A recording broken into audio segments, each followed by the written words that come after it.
Глава 3. Он завернул за угол и пошел дальше. Увидев обувной магазин, он вспомнил, что ему нужно купить ботинки.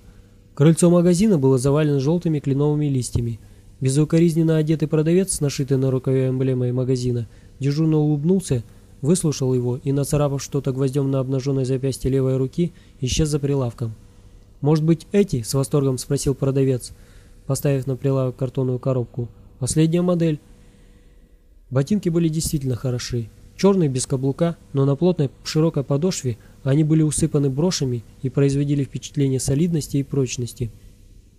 «Они протекут?» – строго спросил он. «Дай-ка я проверю». Проворно схватив один ботинок, он побежал в другой конец помещения, где еще при входе заметил раковину и кран. Бросившийся за ним продавец споткнулся и упал на пол. «Но там же нет воды!» – взмолился продавец, протягивая к нему руки. «Честное слово, нет воды!» «Ну нет так нет», — сказал он. «Я беру их без проверки». Продавец встал, потирая ушибленное колено.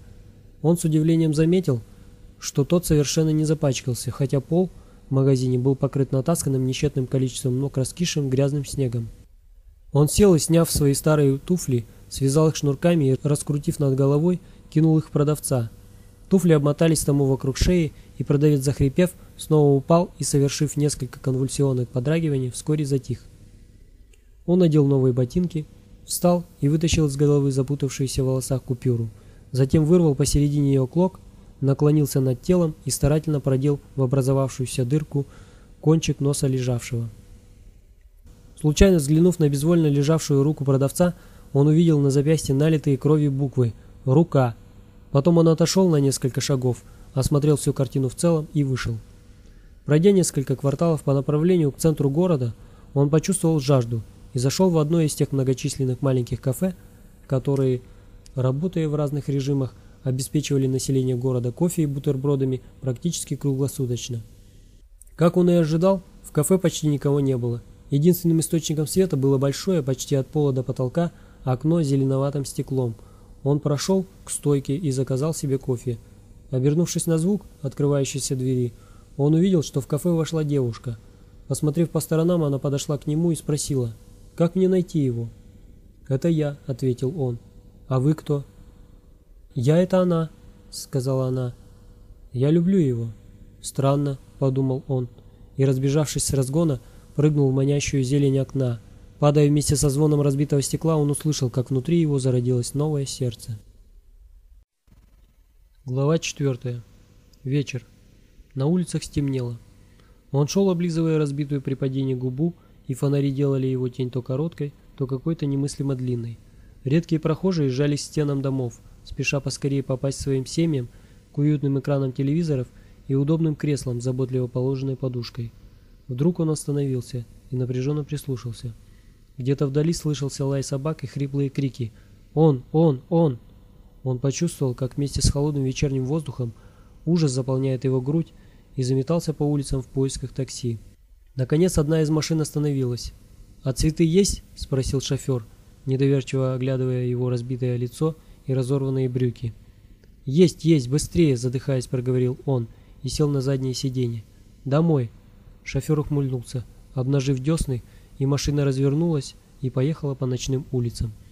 Настороженно глядя из окна, он видел группы вооруженных людей, обшаривающих подъезды и разные темные уголки. «Да, конечно, это охота», — подумал он. Началась охота. И вдруг он понял, что совершенно не готов к смерти. Именно сейчас жизнь стала ему удивительно дорога, и что в жизни его никогда ничего не совпадает, и как счастливы должно быть те, кто добился хоть какого-нибудь совпадения. Он достал папиросу, жадно закурил и вдруг совершенно успокоился. Остановив на полпути такси и вручив покрасневшему от удовольствия шоферу помятый букет ландышей, он, насвистывая, зашагал по улице. Почему люди все время повторяют одни и те же ошибки, и иногда, даже зная, что совершают ошибку, все-таки совершают ее и потом сразу же начинают раскаиваться?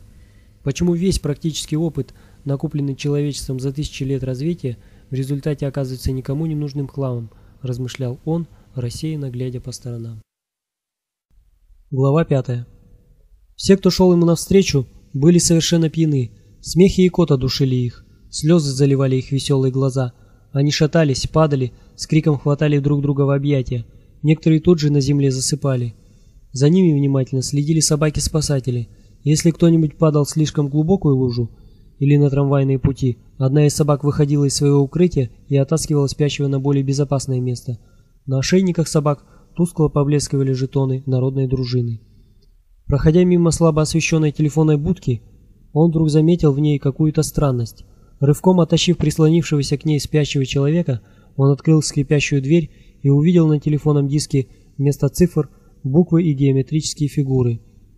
Он достал записную книжку, набрал номер ВА, квадрат, Г, треугольник и почти сразу услышал радостный знакомый голос. «Это ты? Это он? Это ты? Это он?»